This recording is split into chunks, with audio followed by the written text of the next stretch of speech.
Vamos al encuentro de Alejandro Berkovich, que ya está en contacto con nosotros. Berko, muy buenas tardes.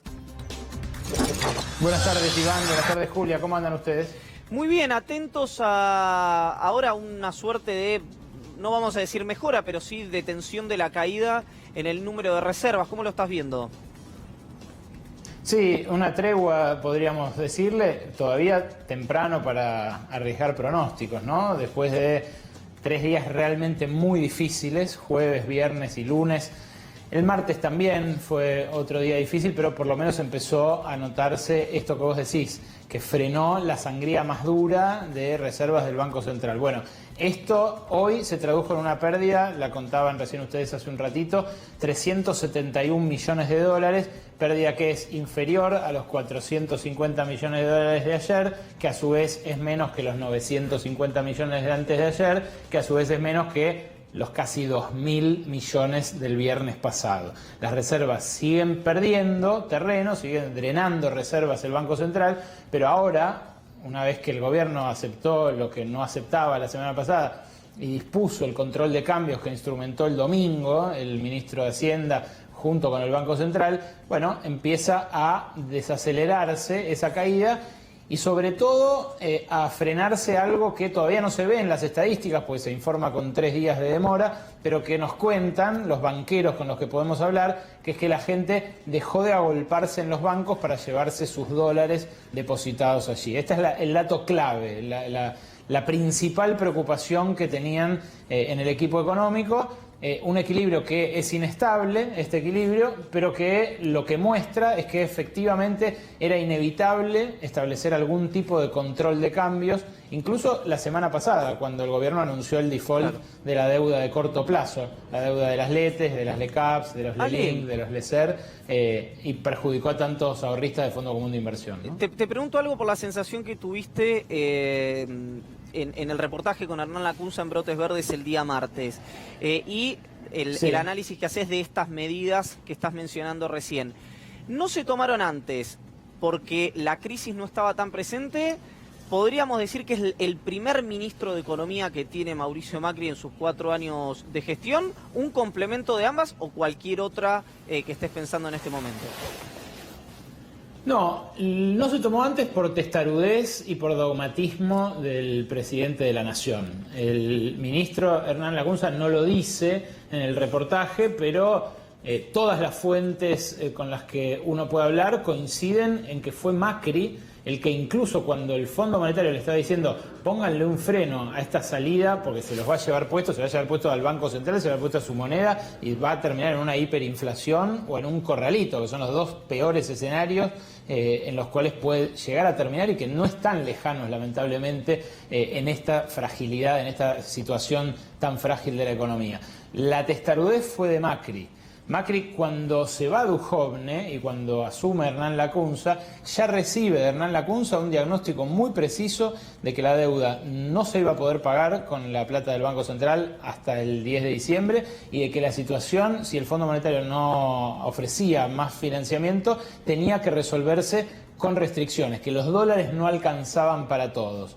Ahora, la gran pregunta que ahora surge, ahora que se hace esta calma chicha, diría son 2 grandes preguntas.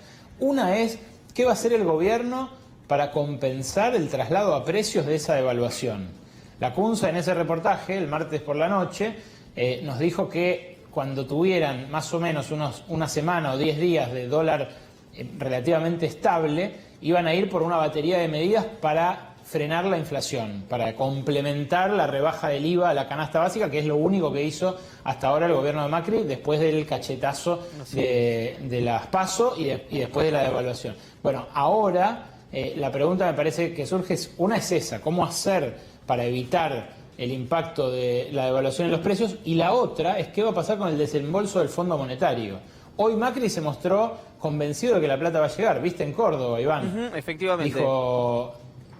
Dijo, ya hicimos nosotros todo lo que había que hacer, cumplimos con todas las metas, esperemos que llegue el dinero. Pero corregime, Lacunza en el reportaje decía... Claro, eso, perdón, sí, comentá lo de Lacunza efectivamente en el reportaje, a eso iba. Yo a Lacunza le pregunto concretamente, ¿es indispensable el dinero del Fondo Monetario? Casi que se lo pregunté como para que me dijera que no. o esperaba que me dijera, no, podemos zafar de otra manera. Y la respuesta de él fue muy concreta, fue, sí es necesario. Sí, Ahora, es muy necesario. ¿Cómo estás? Te habla Julia. Yo veo una ¿Qué tal, especie Julia? de metástasis en varios niveles. Te comparto el análisis y lo vamos viendo. Creo que arranca con esta crisis cambiaria que finalmente, desdoblando con control de cambios, porque ahora aparece un blue, logran estabilizar un oficial, pero hay metástasis hacia crisis bancaria que, como bien decías, no sabremos si será tregua o si será una tensa calma durante algunos días, pero pareciera que el drenaje de depósitos cede un poco. Sigue la crisis en el mercado de bonos muy fuerte, están muy por debajo de su valor de paridad. Sigue la crisis en el mercado de acciones, hay acciones de empresas muy importantes en Argentina que se han desplomado más allá de algún que otro rebote. ¿Por dónde crees que puede venir el alivio? Digo, ¿hay algo más que pueda hacer el gobierno? Estamos pensando en los mercados, no estamos pensando en la gente, emergencia alimentaria, estoy pensando en ¿qué otra señal puede dar más que Macri confiado en el Fondo Monetario Internacional, confiando, valga la redundancia, en el gobierno? No, mucho margen no tiene, Julia, coincido con vos. Yo el martes dediqué más de la mitad del reportaje a preguntarle justamente sobre ese impacto, sobre cómo lo que ya el ministro había explicado en muchos reportajes respecto de lo que pasa en los mercados le va a impactar ahora a la gente. Lo que dijo es que emergencia alimentaria no va a haber, lo dijo muy tajantemente, me parece que lo está confirmando en estas últimas horas la muestra de inflexibilidad del gobierno frente a la protesta, la CAMP en la 9 de julio y todo lo demás. Y también le pregunté por medidas antiinflacionarias, tipo un relanzamiento de los precios esenciales que se quedaron completamente viejos, que desaparecieron. Y me dio la sensación de que va a ir por ahí la semana que viene en caso de que se estabilice. Ahora, lo difícil es devolver lo ya perdido, porque fíjate, hoy el IPSIS saca una medición de la inflación de agosto, una de las consultoras que en su momento fue bastante amiga del gobierno, el IPSIS además, dice, ahora lo tenía en pantalla, da 4,2% agosto y arrastre de otros 2,8% para septiembre. O sea, en un mes se generó inflación por 7 puntos que termina derramando en el mes siguiente. Eso se condice con lo que nos dicen los mayoristas, que es que subieron 10, 15, 20, hasta 25% los productos de almacén en general.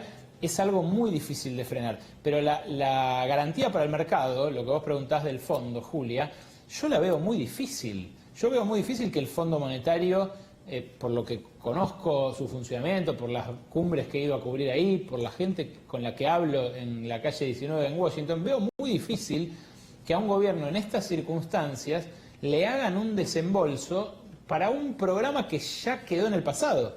Porque el programa de asistencia, el acuerdo que firmó Duhovne, es un programa que ya no tiene visos de futuro. No. Puede haberse cumplido, como dijo el presidente, las condiciones en julio, las condiciones incluso en agosto, antes de contabilizar todo el desbarranque. Pero la verdad, el fondo lo que mira es si está hablando, si le está dando la plata al tipo con el que después va a poder sentarse a negociar su recupero. Y la verdad que hoy la Argentina no ofrece eso. También hay otra clausulita que el fondo le exige a todos los países a los que le presta guita, que es que su deuda sea sustentable, aunque sea en baja probabilidad. Vieron que eso parece técnico, pero lo dijeron muchas veces gente del gobierno. Bueno, la deuda argentina ya no es sustentable ni siquiera en baja probabilidad, porque ya defaulteó una parte importante, 12.000 millones de dólares. Ahora, Ale, de deuda de corto plazo. ¿No quemó muchos papeles el fondo, sus propios papeles, y eso le puede dar una cierta esperanza al gobierno? Es solo eso lo que lo podría mover a hacerle un desembolso más a Macri antes del 27 de octubre. Claro. Es solo eso. Claro. El temor a que Argentina desbarranque muy fuerte y a que después le termine facturando la comunidad internacional al Fondo Monetario la decisión de haberle dado tanta plata en tan poco tiempo a un gobierno que la dilapidó. Lo que pasa es que esa decisión tampoco la tomó el fondo, la tomó Trump, que se sentó en la mesa y dijo, como sea, lo apoyan a Macri para que sea reelecto. El staff del fondo estaba en contra, acuérdense ustedes, todos los tironeos, la cumbre a la que fue Duhovne, que intervino Rogelio Frigerio. Es realmente una incógnita cómo va a reaccionar el fondo, cómo van a reaccionar los otros países del directorio del fondo, que es cierto, no tienen tanto peso como Estados Unidos, pero tienen peso. Bueno, evidentemente hay una disputa ahí, vamos a ver con el correr de los días cómo se desenvuelve, pero en el medio estamos nosotros. Claro. Ahora, el brete en el cual se metió el propio Fondo Monetario Internacional, que no es un brete a mi criterio de fondos, como todos argumentan, yo no sé si sencillamente se arrastra al FMI a la crisis en términos económicos por el capital comprometido, sino que es un brete estrictamente político, a mi criterio es verdaderamente grave, porque por un lado o quedan pegados, poniendo el gancho en criollo, avalando una aprobación del Staff Report y avalando un nuevo desembolso en un programa que a todas luces es inviable, como bien planteás, o podrían ser una pata relevante de la crisis futura de la Argentina si no desembolsan. Yo recuerdo tu entrevista con Lacunza, le preguntaste si era importante el desembolso y él te dijo que sí. No fue moderado en su respuesta. Él te dijo, sí, es necesario. Entonces, que no ocurra, evidentemente puede desencadenar una crisis. Eso es lo que me temo, el gobierno está llevando adelante como una negociación casi dando lástima, porque cuando el presidente hoy dice cumplimos con todo, es como, bueno, muy frágil la posición negociadora. No es un gobierno que les dice, ustedes nos trajeron hasta acá, ahora sáquennos. Bueno, tampoco puede hacer eso Macri técnicamente, porque siempre el fondo, cuando firma un programa con un país, lo que dice es la autoría, the ownership, la propiedad de este acuerdo es de las autoridades del país. No deja de ser el fondo un club de países soberanos, aunque algunos, como diría Orwell, son más soberanos que otros, ¿no? Ale, abusando de tu tiempo, en una línea te pido, ¿qué percibiste en AEA ayer? Bueno, percibí a un grupo de empresarios dando por hecho que Macri está acabado. Sentí la extrema unción que le daban los empresarios al presidente. No quiero ser abusivo en la metáfora, pero realmente en términos políticos se respiraba eso y hubo señales de cambio o de intento de congraciarse con el poder emergente, como lo que se vio de Paolo Roca, ¿no? Que claro, ustedes lo repasaban, creo, más temprano. Paolo Roca dijo, no creo que volvamos para atrás, pase claro, lo que pase, no creo que volvamos para atrás. Fue su manera de darle la bienvenida a Alberto Fernández. Claro. Ale, gracias, como siempre, un abrazo grande.